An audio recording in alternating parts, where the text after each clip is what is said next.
Good evening. My name is Justin Tullius.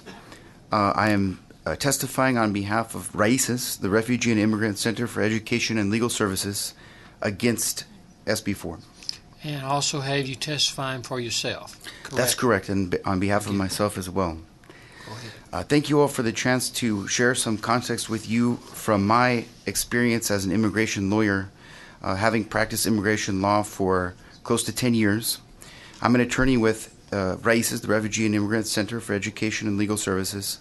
I also chair the Nonprofits Committee of the Texas State Bar Immigration and Nationality Section, and I'm a member of the American Immigration Lawyers Association. I'm here to ask the committee to vote against SB 4 as an immigration attorney because of the fear that I've seen it strike into families living under our broken immigration system and the disruption that we've already seen that cause in our communities.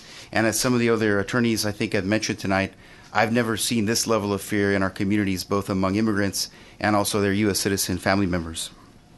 We've heard from law enforcement, religious leaders, and lawyers like me about how in each of the spheres that they contribute in our communities, this bill would be a bad idea because it would have negative impacts and be against our fundamental beliefs.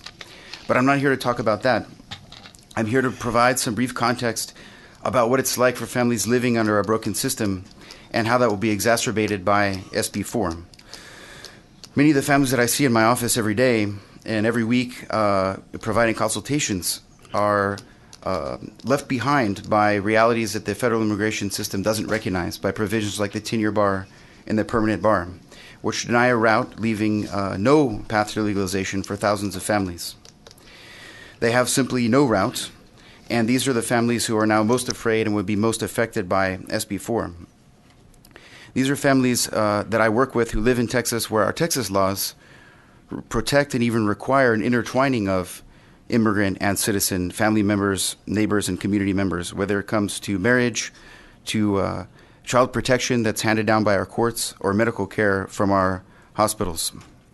And law enforcement is surely the most fundamental way in which our communities hold our officials accountable to us to protect all of us.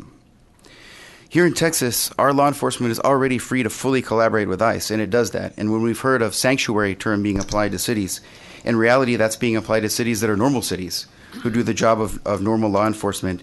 And I would ask that the committee consider allowing our cities and our law enforcement to continue doing that.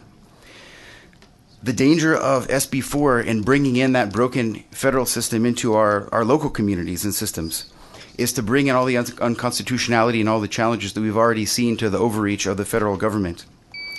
Increasingly, that is unconstitutional, and we ask the committee to make a stand against hate, stand on the side of history in our communities and the well over 500,000 U.S. citizen children whose parents have no route to status, but who would be increasingly targeted under a bill like SB 4. Thank you. Thank you very much for your testimony.